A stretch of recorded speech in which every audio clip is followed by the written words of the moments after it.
আমি ছাড়া তোমরা ঢুকতে পারবে না। আমরা এসে গেছি ঘরে। কি অবস্থা ঘরের, এই আমার রুমের অবস্থা অবস্থা করে রেখেছে। দাদুর এই চেয়ারটাকে ওখানে থেকে রুমে ঢুকিয়ে দাও নিয়ে গিয়ে। মাইক্রোওয়েভে র‍্যাপ করা আছে কিছু একটা দিয়ে। ফ্রিজ ঠিক করে দিয়েছে, ফ্রিজ অন হয়ে গেছে। যে এত বাসন আমি এখন ধুলাম। এখানে আমার অ্যাকোয়াগার্ডটাও পরিষ্কার করে নিয়েছি। এখানে ওয়াশিং মেশিনটাও অন হয়ে গেছে। আসসালামু আলাইকুম এভরিওয়ান, আপনারা সবাই কেমন আছেন? আশা করি ভালো আছেন। আমরাও আল্লাহর রহমতে খুব ভালো আছি। আমি তো এখন পরপর শিফটিং ভিডিও শেয়ার করছি আপনাদের সঙ্গে। তো এটা সেকেন্ড ডে যখন আমার ঘরে জিনিসপত্র নিতে এসেছিল, ফ্রিজ, ওয়াশিং মেশিন আরও অনেক কিছু সেদিনকে নিয়ে গেছিলো, সেটারই একটা ছোট ক্লিপ ভিডিও আমি নিয়েছিলাম। আর তৃতীয় দিন যখন সব বাকি জিনিসপত্র যেগুলো বাকি ছিল সব একসঙ্গে নেওয়া হয়েছিল। কিছু মানে গাড়িতে ছিল, কিছু এই গাড়িটাতেও ছিল। সব মিলিয়ে যা বাকি সামানপত্র ছিল সেগুলো নিয়ে আমরা বেরিয়ে এসেছিলাম। তৃতীয় দিনের আমার ভিডিও একদমই বানানো হয়নি, এত বেশি ইমোশনাল ছিলাম, অনেক কেঁদেছিলাম সেদিনকে। মানে 20 বছর একটা জায়গায় থাকার পর সেখান থেকে আসার কষ্ট অনেক বেশি, তো ওর জন্য সেদিন কোনো ভিডিও বানানো হয়নি। আমরা আজকে এসেছি বর্ধমান, কালকে রাতে এসেছি। এখন যাচ্ছি আমরা আমাদের ফ্ল্যাটে, বাপের বাড়িতে ছিলাম রাতটা। এখন যাব গিয়ে ওখানে আমাদের সব মালপত্র এসে গেছে, দেখি কতটা কি করা যায়, আপনাদের সঙ্গেও শেয়ার করবো। চলুন। দেখ সাফিন, এখান থেকে তোর ইয়েটা শার্টটা কিনতে পারিস, চলুন, অফম্যান থেকে। আর এখানে তো আমি অনেকবার আসবো এই দোকানটাতে। কি হলো? এখানে এই মলটা নতুন খুলেছে, রিজেন্ট স্টার মল, একদম নিউ খুলেছে। আমাদের বাড়ি থেকে 5 মিনিটের রাস্তা। এই যে আমাদের ঘর দেখা যাচ্ছে এখান থেকে, এই গ্রিন কালারের ফ্ল্যাটটা।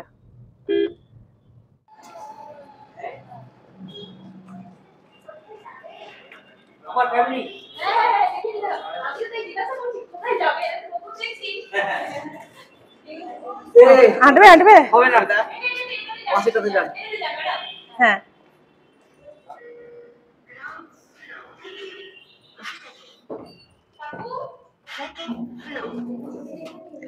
আমি ছাড়া তোমরা ঢুকতে পারবে না, চাবি আমার কাছে। আমরা এসে গেছি ঘরে।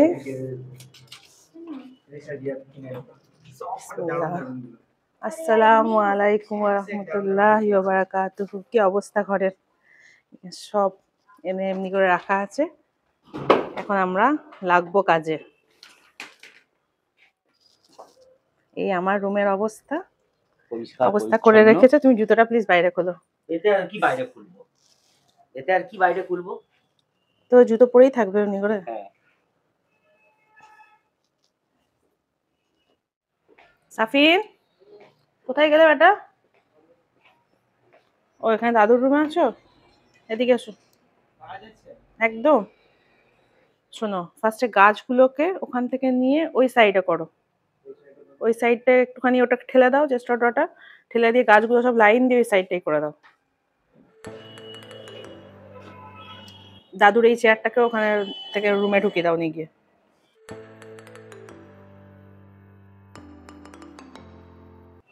এই চেস্টার ড্রটাকে এখান থেকে নিয়ে এই ওয়ালে করো।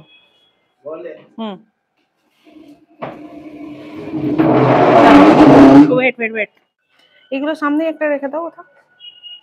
হ্যাঁ, বাস বাস, এখানে গাছগুলো সব এক সাইড করে দিয়েছি। এবার দেখি কি করা যায়, কিছু তো একটা করতে হবে। হাল কোথা থেকে স্টার্ট করবো ওটাই বুঝতে পারছি না।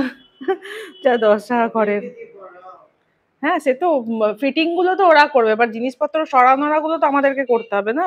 কম্বলগুলোকে রুমে ঢুকিয়ে দাও, দাদুর রুমে ঢোকাও, এক সাইডে রাখবে নিয়ে গিয়ে। হ্যাঁ এখন 4টে একসঙ্গে পারবে বেটা?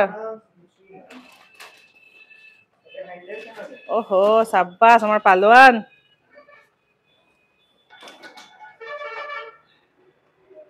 এরপরে এখানে কিচেনে ঢুকে তো আমার মাথাটা ঘুরেই গেছিল দেখে, কিচেন দেখে এমন অবস্থা করে রেখেছিল এরা। ইভেন দেখুন এখানে পেঁয়াজ দিয়ে পেঁয়াজকলি গাছ বেরিয়ে গেছে। আর মশলার প্রত্যেকটা ডিব্বা, মানে প্রত্যেকটা ইচ অ্যান্ড এভরিথিং জিনিসপত্র তেল চিটে একদম, মানে হাতে ধরার উপযোগী ছিল না। তো সেটাকে আমি যে কি কষ্ট করে পরিষ্কার করেছি। এখানে এই গাছটা তো আমি আসানসোল থেকে সঙ্গে করে নিয়ে এসেছিলাম, তো এটা পরিষ্কার আছে ওর জন্য দেখতে লাগছে। আর বাকি এগুলো দেখুন, মনে হচ্ছে যে হোস্টেলের রুমও মানুষের এর থেকে পরিষ্কার থাকে, এত নোংরা হয়েছিল যে আমি কি কষ্ট করে সাফ করেছি, মানে আমি ছাড়া কেউ জানে না। দেওয়াল থেকে স্টার্ট করে স্ল্যাব থেকে স্টার্ট করে সব নোংরা। আর এখানে আমার ফ্রিজটা একটু খারাপ হয়ে গেছিলো, মানে খারাপ হয়ে যায়নি, ফ্রিজের 3 পিনটা ভেঙে গেছিলো, ওটা এসে পরে মিস্ত্রি ভাই এসে ঠিক করে দিয়েছিল। আপাতত এইটুকুনি হয়েছে। এখানে সেলফটা একটু পরিষ্কার করেছি আমি, আর এই পুরো চিমনিটাকে ভালো করে পরিষ্কার করলাম, একদম মাথা থেকে নিয়ে ভালো করে পরিষ্কার করেছি, পুরো চিমনিটাকে নিট ক্লিন করে দিয়েছি। আর এখানে পিছনের দেওয়ালটা আমার ঘষতে মনে হয় 15-20 মিনিট টাইম লেগেছিলো, এত বেশি নোংরা হয়েছে। আর সব ঝুলগুলোকে ঝেড়েছি, আর এখানটাকে ঘষে পরিষ্কার করেছি। আর এখন এই সাইডটা পুরো বাকি আছে, এত বাসনপত্রগুলো সব ধুতে হবে। এখানে এক গাদা সব নোংরা বাসনপত্র আছে, এখানে সব ডাব্বাগুলো পরিষ্কার করতে হবে। জানি না কতক্ষণে শেষ করতে পারবো। আপাতত স্টার্ট করেছি, আপনাদের সঙ্গে শেয়ার করছি। খুব খিদে পেয়ে গেছে, 3টে বাজছে, আগে একটু খেয়ে নিই। খাবার বলতে কি আছে, মা রাতে তো মায়ের কাছে ছিলাম না, তো মা এখানে বিরিয়ানি দিয়েছে, সাথে বিরিয়ানি রেঁধেছিল রান্না রাত্রেবেলায় ডিনারে, তো সেই বিরিয়ানি বেঁচেছে, ওটা দিয়েছে মা। মাইক্রোওভেন তো আছে আমাদের সাথে, মাইক্রোওভেনটা লাগাবো, গরম করব, খাবো। কোনো কিছুর মধ্যে কিছু খুঁজে পাওয়া যাচ্ছে না, মাইক্রোওভেনটা র্যাপ করা আছে কিছু একটা দিয়ে। এইটাই? হ্যাঁ এটাই, এটাই মাইক্রোওভেন। খোল। কাঁচি তো লাগবে। আপনারা যদি আমার ভিডিওটা এতদূর দেখে নিয়েছেন তাহলে প্লিজ একটা লাইক করে দেবেন, আর যদি ভিডিওটা ভালো লেগে থাকে তাহলে চ্যানেলটা প্লিজ সাবস্ক্রাইব করে দেবেন, আর নিজের ফ্রেন্ড আর রিলেটিভদের মধ্যে শেয়ারও করে দিতে পারেন। ভিড়ের মধ্যে মাইক্রোওভেনটা খুঁজে তো বার করে ফেলেছিলাম, কিন্তু এবার ওটাকে প্লেস করার জন্য জায়গা খুঁজে পাচ্ছিলাম না, প্রত্যেকটা জায়গা এত নোংরা ছিল। তো ভাবলাম যে এখানটাতে রাখি, এখানটাতেও দেখছি খুব নোংরা। সেটাকে আমি আবার একটা শুকনো ন্যাকড়া দিয়ে ধুলোটাকে খালি ঝেড়ে নিয়ে মাইক্রোওভেনটা বসিয়েছিলাম। মানে তখন এত খিদে পেয়েছিল যে আর কিছু মাথায় আসছিল না। আর কাজ করতে করতে খিদের মুখে ছিলাম, খিদের মুখে হঠাৎ বিরিয়ানি হাঁড়িটা খুলে আরো খিদে পেয়ে গেছে দেখে। তো আমার ছেলে এখানে মাইক্রোওভেনটা লাগিয়ে দিয়েছিল, আমি দিয়ে চালালাম, একদম মাইক্রোওভেন ওকে ছিল আমার, চালাতেই চলে গেছিল। আর তারপরে খাবার গরম করে এখানে আমার বাচ্চারা বসে খাচ্ছে, আর এই রুমটাতে আমি আমার হাজবেন্ড বসে খেয়ে নিয়েছিলাম। মানে এক জায়গায় বসে খাওয়ার মতন পরিস্থিতি ছিল না, তো যাই হোক করে ম্যানেজ করে নিয়েছিলাম। সাথে আমার বুড়হানিও দিয়েছিল, তারপর খেয়ে দিয়ে একটুখানি রেস্ট করে নিয়েছিলাম, তারপর আবার সন্ধ্যেবেলায় উঠে কাজ করতে স্টার্ট করেছিলাম। এখানে নিচেরগুলো এখনো পরিষ্কার করা পসিবল হয়নি। আমার ফ্রিজটা সারিয়ে দিয়ে চলে গেছে, ফ্রিজ ঠিক করে দিয়েছে, ফ্রিজ অন হয়ে গেছে। আর আমি এখানে যত নোংরা গন্দেগি ছিল সব উপর থেকে স্টার্ট করে সব একদম নিট অ্যান্ড ক্লিন করে নিয়েছি। স্ল্যাবের পোর্শনটা, এগুলো ঘিসে ঘিসে পরিষ্কার করতে আমার মানে অবস্থা খারাপ হয়ে গেছে। আর এখানে যত মশলার ডিব্বা ছিল এগুলোকে মশলা সমেতই ধুয়ে দিয়েছি। কি করব, হাত দিয়ে ধরা যাচ্ছিল না, এত চিপচিপ করছিল। আর যেগুলো ফাঁকা পেয়েছি সেগুলো তো ফাঁকা ধুয়েইছি, যে এত বাসন আমি এখন ধুলাম। আর এখানে এই মশলা স্পাইসগুলো আছে, এ তো কিছু করা যাবে না, ঢালার জায়গা পাচ্ছি না কিছু। আর আমি কোনো আমার খুলিও নি কার্টুন, তো এগুলোকে পরে ব্যবস্থা করে ঢেলে ভালো করে ধুয়ে নেবো। আপাতত এই অবধি ক্লিন করা হয়েছে, চিমনিও পুরো ক্লিন করে দিয়েছি, সব পরিষ্কার করে দিয়েছি। এখানে আমার অ্যাকোয়াগার্ডটাও পরিষ্কার করে নিয়েছি। এখানে সব দেওয়ালগুলো পর্যন্ত নোংরা হয়ে গেছিলো, ঝুল হয়ে গেছিলো, পরিষ্কার করে নিয়েছি, পুরো ক্লিন করে দিয়েছি সব।